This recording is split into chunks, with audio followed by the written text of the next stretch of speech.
Congress party की सत्ता में रहने के बाद भी कांग्रेस पार्टी की, कांग्रेस के लीडर्स की इच्छा शक्ति की कमी की वजह से मजदूरों के लिए बहुत कुछ कर नहीं पाए। कोशिश हमने बहुत की, पत्राचार हमने बहुत किया, बड़े नेताओं तक इश्यूज़ को पहुंचाने की बहुत कोशिश की, लेकिन वहाँ से कोई भी इंकरेजिंग रिस्पांस नहीं मिला। ज़मीन पे कुछ नहीं है। और फिर ये समझ में आया कि जब आप सत्ता में रहते हुए नहीं कर सकते हो तो आप सत्ता के बाहर रह के कैसे करोगे। इससे बेहतर मैं ऐसी पार्टी का दामन थामूं जो प्रदेश में विपक्ष में होने के बावजूद मुद्दों पे खड़ी है, पूरी कोशिश करती है, अपनी पूरी ताकत लगाती है। नमस्कार, SD न्यूज़ देख रहे हैं आप और मैं हूं आपके साथ गौरी डाली।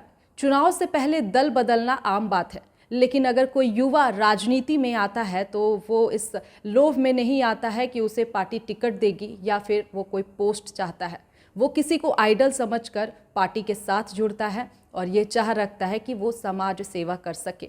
हमारे साथ जो शख्स हैं बात करने के लिए वो राहुल प्रभात है। लंबे समय तक कांग्रेस और इंटेक के साथ जुड़े रहे, लेकिन आखिर ऐसा क्या हुआ कि वो लंबे समय तक कांग्रेस में एक कर्मठ कार्यकर्ता के रूप में काम करने के बाद भी वो कांग्रेस का दामन छोड़कर बीजेपी में शामिल हो गए। तो हमारे साथ इस वक्त राहुल प्रभात हैं बातचीत करने के लिए। राहुल जी, आपका SD न्यूज़ में बहुत बहुत स्वागत है। थैंक यू गौरी जी। मैंने परिचय तो दे दिया, थोड़ा बहुत आप अपने बारे में क्या बताना चाहेंगे दर्शकों को? कुछ सालों से कांग्रेस पार्टी और खासकर युवा इंटक का सदस्य रहा हूँ। मैं युवा इंटक में राष्ट्रीय सचिव था और झारखंड की मजदूर राजनीति में, कोयले की राजनीति में अपनी भूमिका निभाई है। और आज से 3 दिन पहले मैंने कांग्रेस पार्टी को छोड़ा है और मैंने अमर बावरी जी और बाबूलाल मरांडी जी के सामने बीजेपी ज्वाइन किया है। चुनाव से पहले पार्टी आपने छोड़ा है, इसलिए नहीं कि आप भी जानते हैं कि पार्टी ना तो टिकट देगी और ना ही कोई पोस्ट देगी, लेकिन फिर भी आपने कांग्रेस का साथ छोड़कर बीजेपी में शामिल हुए हैं। तो ऐसे में क्या वजह रही कि कांग्रेस का साथ आपने छोड़ा? गौरी जी, मैं कभी भी कांग्रेस पार्टी में भी रहते हुए टिकट का दावेदार नहीं था। ना मैंने कभी किसी से किसी पद के लिए बात की थी और ना मैंने ये किसी तरह का डिमांड बीजेपी के साथ रखा है। मैं राजनीतिक जीवन में आया था इसलिए क्योंकि समाज के लिए कुछ करना था। हमारा ये जो प्रदेश है झारखंड, ये मज़दूरों का प्रदेश है। यहाँ खेती कम, इंडस्ट्रीज़, कोयला, लोहा, अभ्रक बहुत कुछ है जहाँ लोग माइनिंग करते हैं, मजदूरी करते हैं और जीवन यापन करते हैं। उनके लिए कुछ करने की इच्छा के साथ मैंने इंटक ज्वाइन किया था, कांग्रेस ज्वाइन किया था। लेकिन पिछले 4 सालों का अनुभव ये रहा कि हम कांग्रेस पार्टी की सत्ता में रहने के बाद भी कांग्रेस पार्टी की, कांग्रेस के लीडर्स की इच्छा शक्ति की कमी की वजह से मजदूरों के लिए बहुत कुछ कर नहीं पाए। कोशिश हमने बहुत की, पत्राचार हमने बहुत किया, बड़े नेताओं तक इश्यूज़ को पहुंचाने की बहुत कोशिश की, लेकिन वहाँ से कोई भी इंकरेजिंग रिस्पांस नहीं मिला। तो समय के साथ ये समझ में आया कि शायद गलत चौखट पे हम लोग दरवाज़ा खटखटा रहे थे। और ये देखते हुए पूरी युवा इंटक की टीम, मैक्सिमम लोगों ने 3 दिन पहले बीजेपी को ज्वाइन किया। जो युवा होते हैं वो किसी ना किसी को आइडल समझते हैं, राजनीति में आते हैं। आप एक युवा हैं, किसको आइडल समझे थे? कांग्रेस की बात करेंगे तो देखिए, कांग्रेस में सॉरी या देश में बहुत से बड़े नेता रहे हैं जिन्होंने देश के लिए, मजदूरों के लिए, समाज के लिए बहुत कुछ किया है। अक्रॉस द पार्टी लाइंस रहे हैं। मैं पॉलिटिक्स में किसी को आइडल नहीं मानता। मैं ये सोच के पॉलिटिक्स में आता हूँ या मैं ये सोच के नेताओं के साथ जुड़ता हूँ कि उनके पॉलिसीज़ में गुण और दोष क्या है। मैंने आज तक जो राजनीति की है उस पर सरकार के पक्ष में भी बात की है, सरकार के विरोध में भी बात की है, और वो सोलली डिपेंड करा है उस पॉलिसी के गुण और दोष के बेसिस पे। अभी की सरकार जो प्रदेश में है, मज़दूरों के प्रति मुझे इनकी कोई भी ऐसी पॉलिसीज़ नहीं दिखी जिससे मज़दूरों का भला हो सके। कागजी खाना पूर्ति बहुत हुई, काम ज़मीन पे नहीं हुआ। रोज़गार, मिनिमम वेजेस, फैक्ट्रीज़ के अंदर सुरक्षाएं, सुविधाएं, ज़मीन पे कुछ नहीं है। और फिर ये समझ में आया कि जब आप सत्ता में रहते हुए नहीं कर सकते हो तो आप सत्ता के बाहर रह के कैसे करोगे। इससे बेहतर मैं ऐसी पार्टी का दामन थामूं जो प्रदेश में विपक्ष में होने के बावजूद मुद्दों पे खड़ी है, पूरी कोशिश करती है, अपनी पूरी ताकत लगाती है। और ऐसा प्रतीत होता है कि बीजेपी वो पार्टी है जो सत्ता में जब आएगी तो मज़दूरों के लिए जो हमारी आकांक्षाएं हैं वो पूरी करेगी। आपने तो कह दिया कि पॉलिटिक्स में कोई आइडल नहीं है आपका, लेकिन विचारधारा आप देखते हैं पार्टी की और फिर आप उस पार्टी के साथ जुड़ते हैं। बीजेपी की विचारधारा से आप कहीं ना कहीं सहमत हैं? आपको लगता है कि बीजेपी जो है वो युवाओं के बारे में सोचती है, मजदूरों के बारे में सोचती है?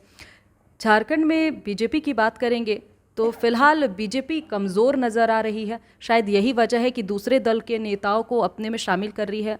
आपके आने से 3 दिन पहले गीता कोड़ा ने भी साथ छोड़ा था कांग्रेस का और बीजेपी में वो शामिल हो गई थी। तो आपको लगता है कि झारखंड में इस वक्त जब आप बीजेपी ज्वाइन किए हैं तो क्या बीजेपी इस वक्त मजबूत है? बीजेपी सॉरी अपने आप में काफ़ी मजबूत है। हम जैसे लोग जब बीजेपी के साथ जुड़ते हैं तो ज़मीन पे हम कोशिश करते हैं कि पार्टी और मजबूत हो। बीजेपी को हमारी ज़रूरत नहीं है। सेकंड, गीता कोड़ा एक बड़ी लीडर है। गीता कोड़ा अपने क्षेत्र में जितना काम वो कर रही हैं उसकी बराबरी करना किसी और के लिए पॉसिबल नहीं है। गीता कोड़ा किसी पार्टी की भी मोहताज नहीं थी। कांग्रेस में रहते हुए भी अपने आप में इंडिपेंडेंट थी और बीजेपी में आने के बाद भी अपने आप में वो इंडिपेंडेंट है, क्योंकि उन्होंने काम किया और उनके साथ एक बड़ा वोट बैंक जुड़ गया है इस रीज़न से। तो वो बस एक एग्जाम्पल है, वो एक वानगी है कि मैं जो सोच रहा हूँ ऐसी सोच प्रदेश के बड़े नेता भी रख रहे हैं और शायद हम लोग सही रास्ते पे जा रहे हैं। राहुल जी, जाते जाते एक आखिरी सवाल आपसे लेते हैं। पार्टी तो आपने ज्वाइन कर लिया है बीजेपी, आप ये मानते भी हैं कि बीजेपी की जो विचारधारा है वही देश को आगे बढ़ा सकती है, युवाओं के बारे में सोचती है। आपने बीजेपी ज्वाइन कर लिया है, अब राहुल की क्या महत्वाकांक्षा है? राहुल की महत्वाकांक्षा वही है जो प्रदेश के मजदूरों की है, प्रदेश के युवाओं की है। मेरी कोई ऐसी अलग महत्वाकांक्षा नहीं है। मैं बस ये देख रहा हूँ कि बीजेपी जब से केंद्र में आई है तब से उन्होंने बहुत बड़े बड़े गेम चेंजर कदम उठाए हैं। जीएसटी हो गया, उज्ज्वला हो गया, यूपीआई पेमेंट्स का लाना हो गया, नई शिक्षा पॉलिसी हो गई। देश में एक बहुत बड़ा विवाद जो सालों से चला आ रहा था राम मंदिर का, उसको सॉल्व किया। आज देश में राम मंदिर भी बना, बाबरी मस्जिद के लिए जगह भी मिली। आने वाली पीढ़ी इस विवाद से आगे बढ़ेगी और तरक्की की रास्ते पे चलेगी। तो देश का पूरा इलेक्टोरल पैराडाइम शिफ्ट हो गया है। आज हम ये बात नहीं कर रहे हैं कि लोकसभा इलेक्शंस में बीजेपी जीतेगी, हम ये बात कर रहे हैं कि 400 पार करेंगे या नहीं करेंगे। तो ये अपने आप में बता रहा है कि जनता का रुझान किस तरफ है, समाज का रुझान किस तरफ है, पॉलिटिकल डिस्कोर्स किस तरफ जा रहा है। और हमें जनता के विवेक को इतनी इज्जत तो देनी हो कि अगर जनता किसी को चुन के ला रही है तो मतलब जनता उसके मुद्दों से, उसकी पॉलिसीज से खुश है। और सरकार सक्सेसफुल वही है जिसके साथ जनता अपना जुड़ाव महसूस करे, जिसके आने से day to day life easy हो। और मैं महसूस कर पा रहा हूँ कि केंद्र में भाजपा सरकार के आने से वो हुआ है। और उम्मीद है कि प्रदेश में भी आगे आने वाले समय में जब भाजपा सरकार आएगी तो ऐसा हमारे प्रदेश में भी होगा। बहुत शुक्रिया हमारे साथ जुड़ने के लिए। हमारे साथ इस वक्त राहुल प्रभात बात कर रहे थे। लंबे समय तक कांग्रेस का साथ जुड़े रहे, लेकिन फिर उन्हें यह फील होता है कि कांग्रेस की विचारधारा देश को ना आगे बढ़ा सकती है, ना ही वो युवाओं को आगे बढ़ा सकती है। और इसलिए राहुल प्रभात ने लंबे समय तक कांग्रेस के साथ रहते हुए भी वो बीजेपी के साथ जुड़ गए हैं और बीजेपी की विचारधारा को लेकर वो अब आगे बढ़ेंगे। फिलहाल इस खबर में इतना ही। तमाम और खबरों के साथ बने रहने के लिए देखते रहें देश टी न्यूज़।